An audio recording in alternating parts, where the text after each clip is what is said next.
Hello, and welcome to the last video in this lesson. In this video, we're going to cover sequences and transactions. A sequence is a set of integers, such as 1, 2, 3, that are generated in order on a specific demand. We already saw an example of sequences when we set our IDs to auto-increment in our tables.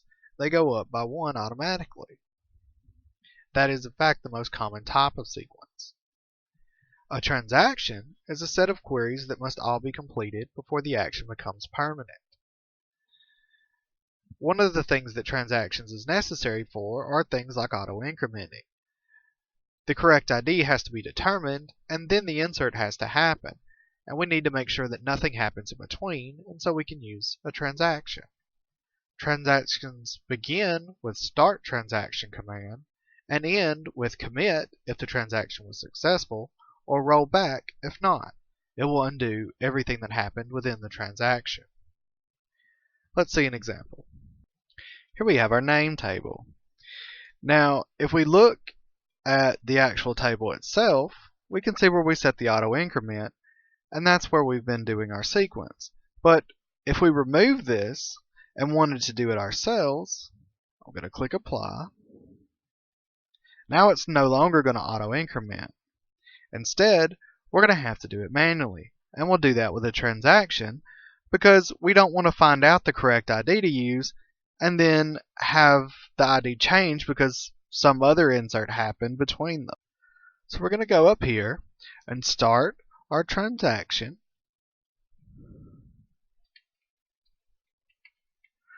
Now, in a transaction, it's important that everything happens individually. So we're going to add a semicolon to the end, and that says run this and then do the next thing.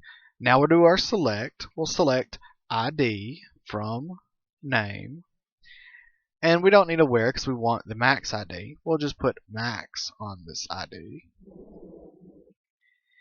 Now we're going to have to do one other thing as well, because we need to use this ID in our next statement. We're going to have to assign it to a variable.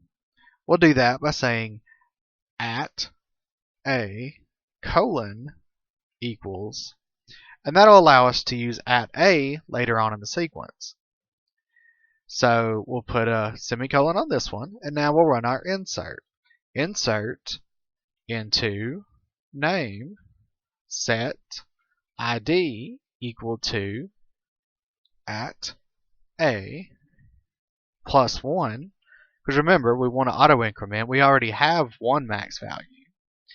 Then we'll set first name equal to Oliver and last name equal to Tanel. And then we'll commit this transaction.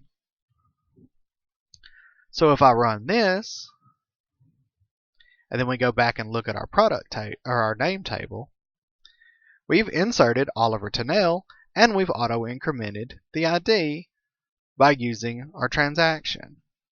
Now, if I were to go back and try to run this again, but instead of committing, I used rollback, you're going to see that it did not insert a new value. That's because the rollback canceled everything that happened before it.